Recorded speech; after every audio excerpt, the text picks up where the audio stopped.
Welcome back to another episode of Gen X Gon' Give It To Ya, the podcast where we celebrate the movies, music, television, and unforgettable moments that made Generation X one of the greatest generations ever. I'm your host, Deshanta, and today we're kicking off something I've been looking forward to for a long time.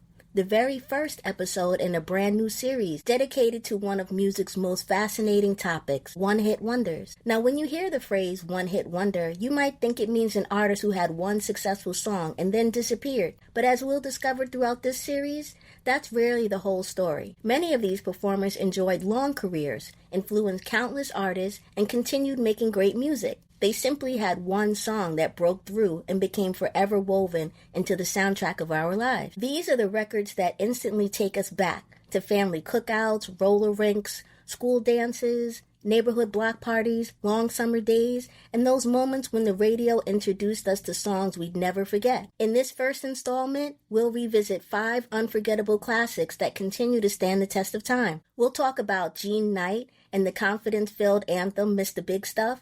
We'll revisit Five Stairsteps' uplifting classic, Ooh Child, a song that has offered hope to generations. We'll explore Eddie Holman's emotionally powerful Hey There Lonely Girl, one of the most heartfelt ballads ever recorded. We'll look at how the Hillside Singers turned I'd Like to Teach the World to Sing in perfect harmony into a worldwide message of unity and optimism. And we'll close with the Steelers' Wheels' unforgettable Stuck in the Middle with You, a song whose legacy stretches far beyond the radio. Throughout this series, we'll go beyond the hit itself. We'll explore the artists, backgrounds, the stories behind the recordings, the cultural impact of each song, and why these timeless classics continue to resonate with listeners decades later. So wherever you're listening, from your morning commute to your favorite chair at home, thank you for coming along for another trip down memory lane. This is Gen X Gon' Give It To Ya, and this is episode 1 of our One-Hit Wonder series. Let's press play on the songs that prove sometimes one unforgettable hit is all it takes to make music history. Because around here, we don't just remember the music, we remember where we were when we heard it. Let's get into it. Eddie Holman is one of the greatest soul singers to emerge from the late 1960s and early 70s. Although he is often remembered for his timeless hit, Hey There Lonely Girl, his career spans more than 6 decades and includes R&B, soul, pop, gospel, and ministry. His unmistakable soaring falsetto has earned him recognition as one of the finest vocalists of his generation. Eddie Holman was born on June 3, 1946 in Norfolk, Virginia. When he was 8 years old, his family moved to New York City, where his mother recognized his extraordinary musical talent and encouraged him to study piano, guitar, and singing. Holman began singing when he was only 2 years old. By age 10, he was already winning audiences over at the legendary Apollo Theater Amateur Night. His early success led to performances at prestigious venues including Carnegie Hall and appearances on NBC's The Children's Hour. He later studied at Harlem's Victoria School of Music, where he received formal vocal training that helped shape his remarkable range and techniques. As a teenager, Holman relocated to Philadelphia, a city that would become synonymous with his career. While attending Cheyney State University, he immersed himself in the city's flourishing soul music scene. His first significant hit, This Can't Be True, was released in 1966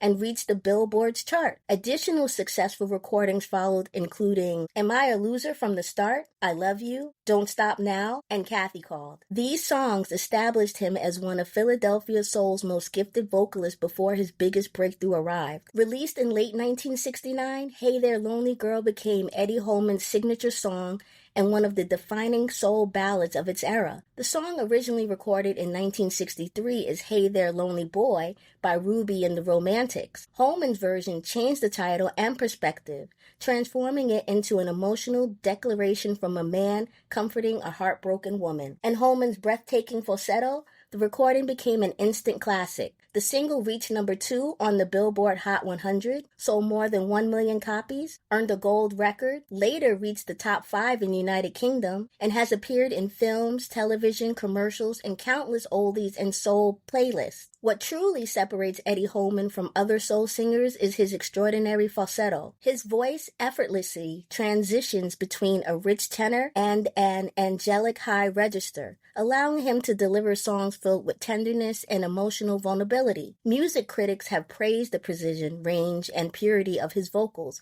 making him one of the most distinctive voices in soul music. Although Holman never again matched the commercial success of Hey There Lonely Girl, he continued recording and touring throughout the 1970s. Among his later recordings were This Will Be a Night to Remember and You Make My Life Complete. He remained a respected performer on the classic soul circuit, sharing stages with many of the legendary artists of the era. In addition to his music career, Eddie Holman became an ordained Baptist minister. Rather than abandoning secular music, he chose to balance both worlds by recording gospel music while continuing to perform his classic hits. Through his own Agape label and Scoochie Bud Music Publishing, he has released gospel projects and remained active in community outreach, youth mentorship, and ministry. Holman has often spoken about believing that his musical talent is a gift from God and that he has a responsibility to use it to inspire and uplift others. In 2016, Eddie Holman was inducted into the National Rhythm and Blues Hall of Fame, recognizing his lasting contribution to American music. Although many artists are remembered for a single hit, Holman's influence extends well beyond Hey There Lonely Girl. His recordings remain staples of classic soul radio, and younger generations continue to discover his music through films, television, and streaming platforms. Eddie Holman's legacy is built on more than chart success. He represents an era where soul music conveyed vulnerability, sincerity, and emotional honesty. His signature falsetto remains instantly recognizable, and Hey There Lonely Girl continues to resonate with listeners more than 50 years after its release. His influence can be heard in later generations of R&B singers who embraced expressive falsetto vocals, and his commitment to both artistry and faith has made him one of soul music's most respected figures. For many fans of classic soul, Eddie Holman is not simply the singer of one unforgettable song. He is one of the genre's finest vocal stylists whose heartfelt performances continue to touch audiences around the world. Hey There Lonely Girl remains one of the greatest love songs ever recorded. It has endured because it connects with listeners on a deeply human level. Here are some reasons it's still considered one of the greatest soul ballads. Nearly everyone has experienced heartbreak, loneliness, rejection, or the hope that someone will help them heal. The song isn't about dramatic romance, it's about compassion. Instead of pleading for love, the narrator comforts someone who is hurting. Eddie Holman's incredible falsetto is an emotional centerpiece of the song. Rather than sounding forced, his high notes feel tender, vulnerable, and sincere. Every phrase sounds as though he's genuinely trying to comfort the person he's singing to. Many singers can reach high notes, but few can make those notes sound emotionally authentic. The lyrics aren't complicated or poetic in an abstract way. They're conversational and reassuring. That simplicity allows listeners to project their own experiences onto the song, making it feel personal. The arrangement is elegant rather than flashy. Gentle strings, soft percussion, and understated instrumentation create space for Holman's voice to shine. Unlike many recordings from the era, the production hasn't aged badly. It still sounds warm and intimate today. One hallmark of classic soul music is emotional honesty. In Hey There Lonely Girl, Holman doesn't sound like he's performing. He sounds like he's speaking directly to one person. That sincerity is what makes the song feel genuine decades later. It has crossed musical boundaries. The song appealed to pop audiences, R&B fans, soul lovers, adult contemporary listeners. Because it wasn't tied to one musical style, it reached a broad audience and has continued to find new listeners across generations. It's instantly recognizable. Within the first few notes, many listeners know exactly what song they're hearing. Truly great songs often have that quality.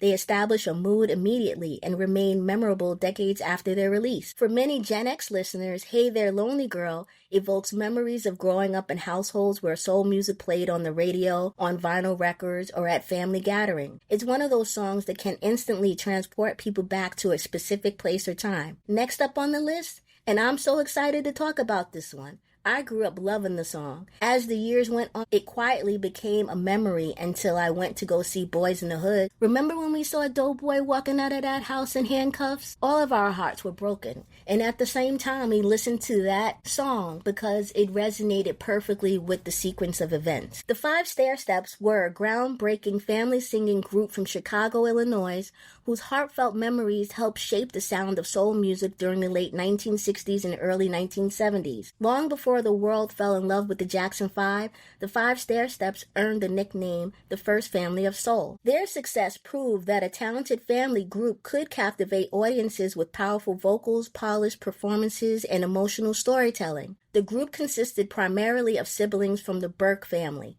Clarence Jr., Alohi James, Dennis, and Kenneth Kenny Burke, with younger brother QB joining for a period. Their father, Clarence Burke Sr., was a Chicago police detective who managed the group and played bass, while their mother, Betty Burke, gave them the name Five Stair Steps because when her children stood together by age, they looked like a staircase. The Five Stair Steps began performing professionally while still teenagers. After winning a talent contest at Chicago's Regal Theater, they caught the attention of legendary soul singer Curtis Mayfield, who signed them to his Windy City label. Under Mayfield's guidance, they released a string of R&B hits including You Waited Too Long, Danger, She's a Stranger, World of Fantasy, Something's Missing, and We Must Be in Love. While these songs became favorites on the R&B charts, the group had yet to achieve a major crossover pop hit. Ooh Child, the song that changed everything? In 1970, everything changed with the release of Ooh Child. Ironically, the song wasn't originally intended to be featured side of the single. The record company promoted the Beatles cover Dear Prudence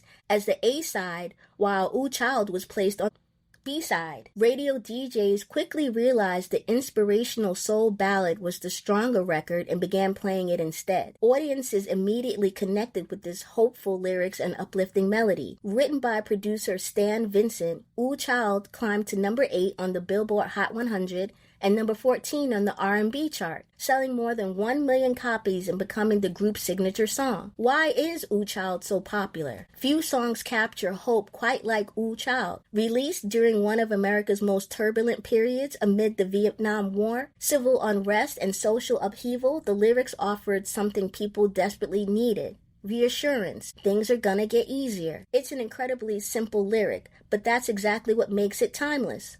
The song doesn't pretend like it's perfect. Instead, it acknowledges pain while promising the brighter days are ahead. Its gentle groove, warm harmonies, and optimistic message have made it a comforting anthem for generations. More than 50 years later, Ooh Child remains one of the defining songs of classic soul. It has appeared in numerous films and television shows, including Boys in the Hood and Guardians of the Galaxy, introducing the song to an entirely new generation. Artists such as Nina Simone, Hall & Oates, and Dusty Springfield have recorded their own versions, while its message has been referenced and sampled by other musicians over the decades. Although the group never again matched the enormous success of Ooh Child, they continued recording throughout the 70s, eventually shortening their name to the Stairsteps. They reunited with producer and musician Billy Preston and later signed with George Harrison's Dark Horse label. In 1976, they enjoyed another R&B success with From Us to You. Kenneth Kenny Burke would go on to have a successful solo career, becoming a respected bassist, songwriter,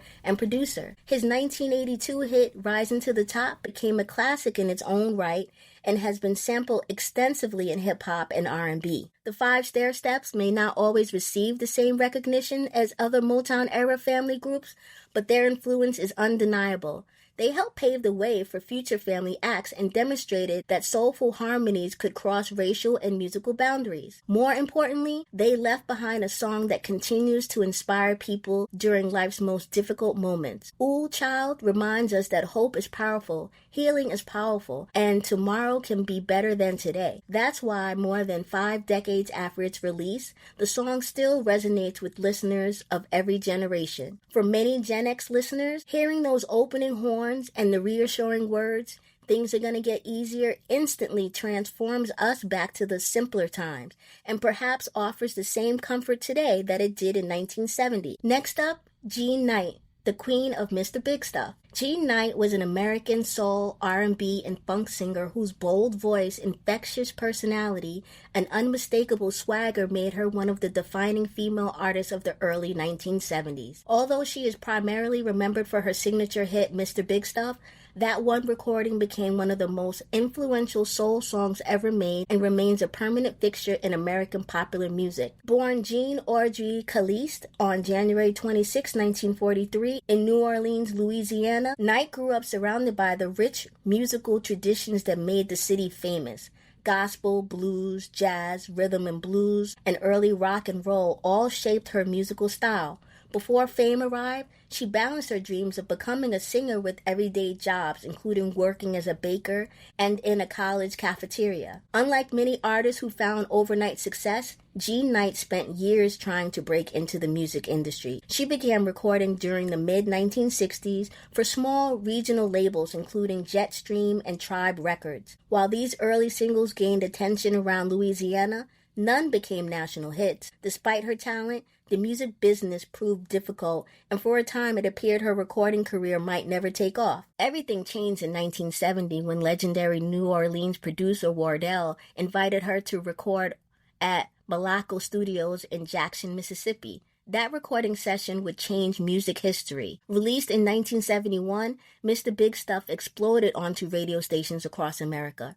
Rather than singing about heartbreak, Jean Knight delivered a confident, playful, and witty takedown of an arrogant man who thought entirely too much of himself. "Who do you think you are?" instantly became one of soul music's most recognizable introductions. The record featured a deep New Orleans funk groove, tight horn arrangement, infectious rhythm, Knight's confident, conversational vocal delivery, and humor mixed with attitude. Listeners loved the song because it flipped traditional gender roles. Instead of pleading for affection, Knight challenged male ego with confidence and style. The single reached number 1 on the Billboard R&B chart, number 2 on the Billboard Hot 100. It sold millions of copies and became one of the biggest selling singles in the history of Stax Records. Mr. Big Stuff became much more than a hit record. It helped define early 1970s funk while also representing one of the strongest females of the era.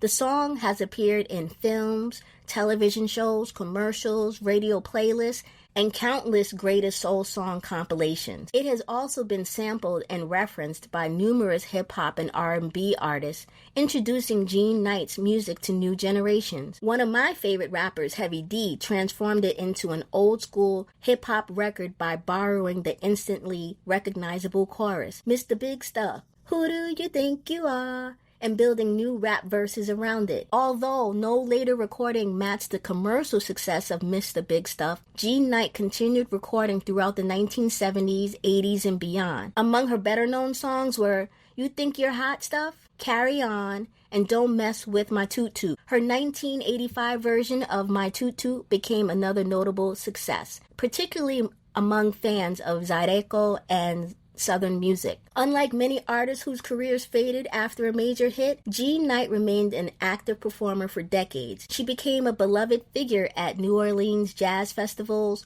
soul music revivals, blues festivals, community events, international concerts. Audiences admired not only her voice, but also her warmth, humor, and ability to connect with fans. She proudly represented the musical heritage of New Orleans throughout her life. Jean Knight's contributions to American music earned her recognition. Among her honors, she was inducted into the Louisiana Music Hall of Fame in 2007. She received a Grammy nomination for Mr. Big Stuff, recognition as one of Stax Records' most successful female artists, and continued appreciation from critics and musicians for helping shape funk and soul music. Jean Knight passed away November 22nd, 2023 at the age of 80 from natural causes. Following her death, musicians, fans, and music historians celebrated her enduring legacy. Although she is often labeled a one-hit wonder, many argue that the phrase doesn't capture her impact.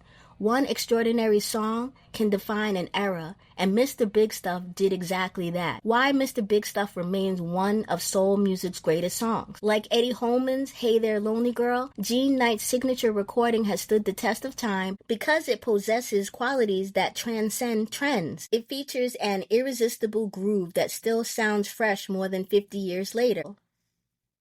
Knight's vocal performance is playful, confident, and unforgettable. The lyrics celebrate female confidence in a way that was groundbreaking for its time. The production captures the signature sound of New Orleans soul and funk, and it continues to inspire artists across genres through covers, samples, and tributes. More than 5 decades after its release, Mr. Big Stuff remains one of those rare songs that instantly lifts the mood when it comes on. It is witty, funky, empowering, and endlessly replayable.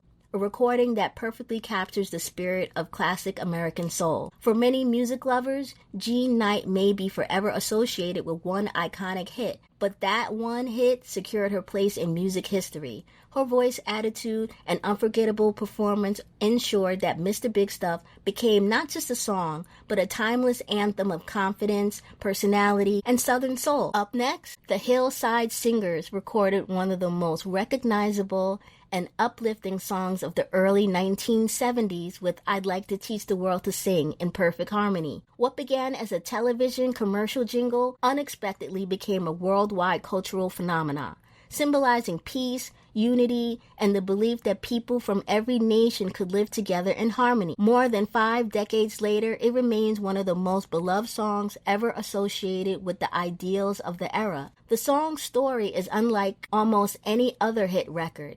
It actually began as a Coca-Cola advertising jingle called Buy the World a Coke. Advertising executive Bill Backer, along with songwriters Roger Cook, Roger Greenaway, and Billy Davis, transformed an earlier composition into a commercial promoting togetherness rather than simply selling a soft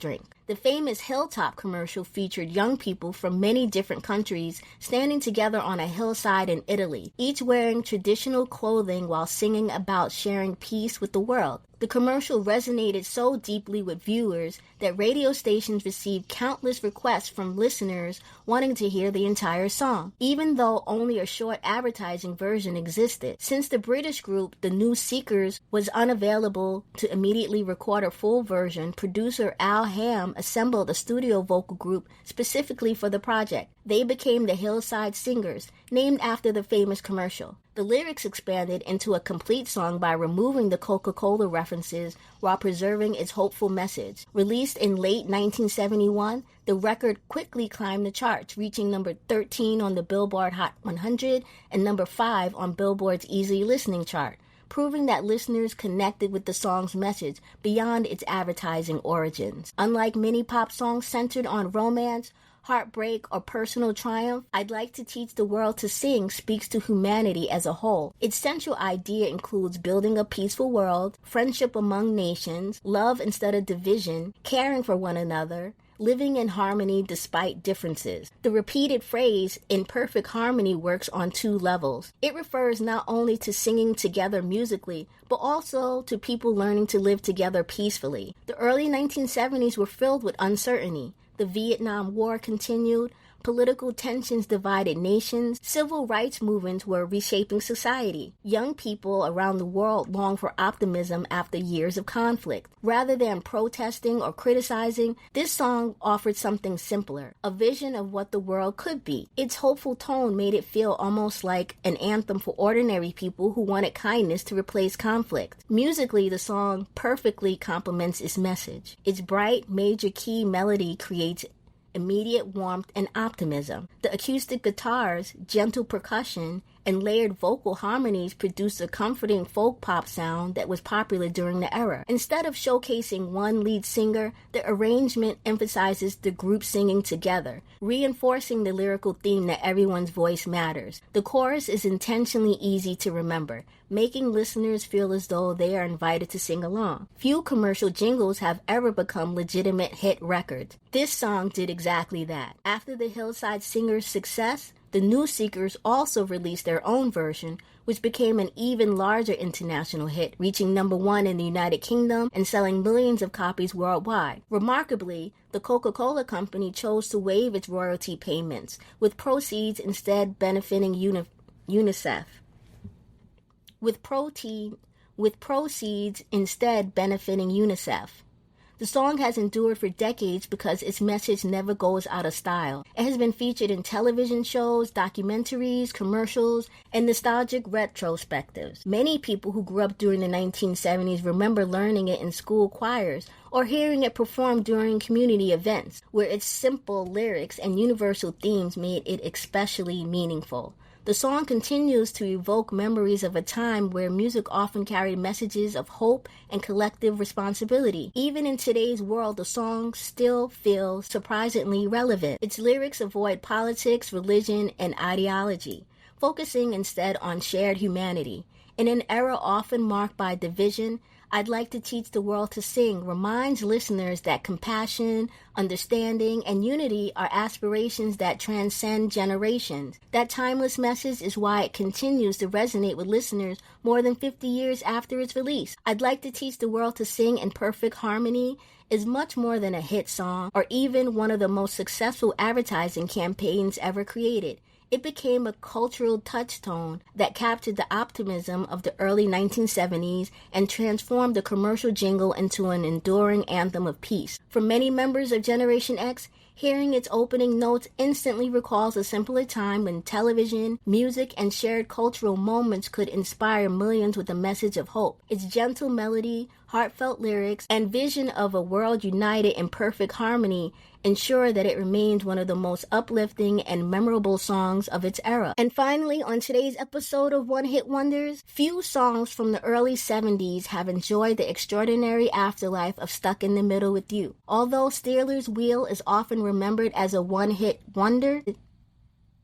this catchy folk rock classic has remained a staple of classic rock radio, film soundtracks, television, and popular culture for more than 5 decades. Its instantly recognizable chorus, "Clowns to the left of me, Joker to the right," has become one of the most quoted lyrics in rock history. Ironically, beneath its cheerful melody lies a biting satire about the music business, fame, and the absurdity of entertainment industry. Stealers Wheel was formed in 1972 by Scottish musicians Gerry Rafferty and Joe Egan, childhood friends from Paisley, Scotland. Before forming the band, Rafferty had already earned respect as a gifted songwriter with the folk group The Humble Bums, which also featured comedian Billy Connolly. The pair wanted to blend American folk rock influences with British songwriting. They caught the attention of legendary American producers Jerry Leiber and Mike Stoller, famous for writing classics such as Hound Dog, Jailhouse Rock, and Stand By Me. Under their guidance, Stealers Wheel recorded its first self-titled debut album,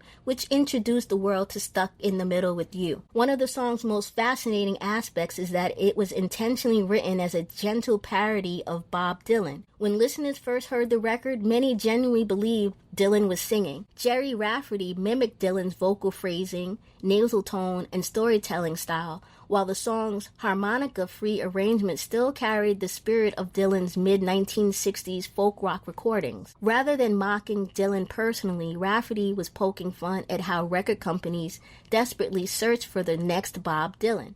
The imitation was so convincing that the misconception continues today. Despite sounding playful, the lyrics describe Rafferty's discomfort at a lavish record company party shortly after Stealers Wheel signed their recording contract. According to the interviews and later accounts, Rafferty felt surrounded by executive, industry insiders, and ambitious hanging-ons who treated record label executives almost like royalty. He compared the atmosphere to a bizarre theatrical performance. The famous line, "Clowns to the left of me, Joker to the right," was his humorous way of saying he felt trapped among people he neither trusted nor respected. The song's narrator wonders why he even attended the gathering before concluding that he's stuck in the middle. It's less about personal relationship than about navigating an industry full of egos, opportunists, and conflicting personalities. Musically, Stuck in the Middle with You combines folk rock, soft rock, country influences, and pop songwriting. Its acoustic guitar, relaxed groove, light percussion, vocal harmonies, and memorable guitar solo create an upbeat atmosphere that contrasts sharply with the cynical lyrics. This contrast is one reason the song remains so memorable.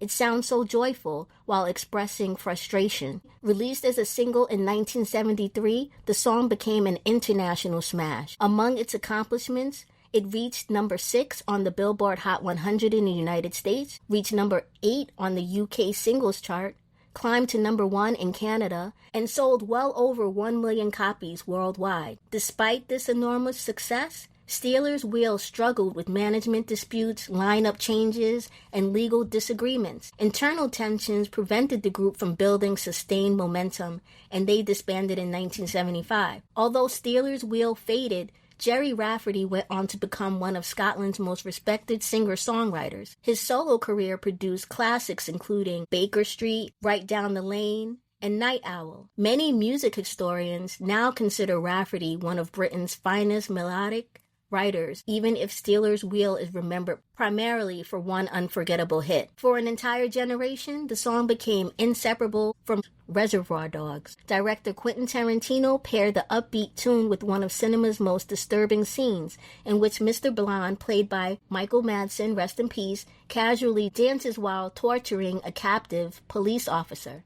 The shocking contrast between cheerful music and graphic violence transformed both the scene and the song into pop culture history. Tarantino later explained that he knew the song's upbeat rhythm would make the scene even more unsettling. After the film's release in 1992, Stuck in the Middle with You experienced a remarkable revival and found a new audience decades after its original release. Several factors explain why Stuck in the Middle with You remains popular. Its instantly recognizable opening guitar riff, an unforgettable sing-along chorus, clever lyrics that reveal deeper meaning upon repeated listening, the playful Bob Dylan-inspired vocal performance, its unforgettable association with Reservoir Dogs, and a timeless sound that fits classic rock, folk rock, and soft rock playlists alike. Many listeners know every word without realizing the song is actually criticizing the music industry. Although Stealers Wheel never duplicated the success of Stuck in the Middle with You, the song has become one of the defining recordings of the 1970s, and it continues to appear in films, television shows, commercials, streaming playlists, introducing new generations to Jerry Rafferty and Joe Egan's songwriting. The passing of Joe Egan in 2022 prompted renewed appreciation for the duo's contribution to rock history, reminding audiences that behind one of the era's most recognizable songs stood two gifted Scottish musicians whose sharp wit and melodic craftsmanship crafted a true classic. Stuck in the Middle with You is a perfect example of a song that proves appearances can be deceiving. What sounds like a carefree sing-along is actually a sly, satirical commentary on the circus of fame and the music business, wrapped in one of the catchiest melodies of the 1970s. It's the combination of wit, musicianship, and unforgettable hooks that has allowed it to remain a beloved classic more than 50 years after its release. And just like that, we've reached the end of another trip down memory lane. Today we celebrated 5 unforgettable songs that prove you don't need a long list of chart-topping hits to make a lasting impact. From Gene Knight's bold Mr. Big Stuff to the hopeful message of the Five Stair Steps, Ooh Child, Eddie Holman's heartfelt Hey There Lonely Girl, the Hillside Singers' inspiring I'd Like to Teach the World to Sing in Perfect Harmony, and Stealers Wheel's iconic Stuck in the Middle with You. Each of these songs earned its place in music history and in the hearts of Generation X. But here's the thing. We've only scratched the surface. There are so many more one-hit wonders waiting to be explored. Throughout this series, we'll uncover the stories behind the artists, revisit the songs that became the soundtrack of our lives, and maybe even introduce you to a few fascinating facts you've never heard before. You'll laugh, reminisce, sing along, and if you're anything like me, probably find yourself saying, I haven't heard that song in years. So be here to subscribe or follow Gen X Gon' Give It To You, wherever you listen to podcasts, so you don't miss the next chapter in our One Hit Wonder series. And if you enjoyed today's episode, I'd truly appreciate if you leave a rating, write a review, and share the podcast with your fellow Gen Xers, friends, and family. Every share helps keep these incredible stories and this amazing generation alive. I'd also love to hear from you. What are some of your favorite one-hit wonders? Which artists or songs would you like me to feature in a future episode? Your memories and suggestions could inspire an upcoming show. Until next time, keep the music playing, keep the memories alive, and never forget that some of the greatest songs in history only needed one chance to become timeless classics. I'm Deshanta, and this has been Gen X Gon' Give It To You. Thanks for keeping your pulse on my platform, and I'll see you on the next trip down memory lane. Peace.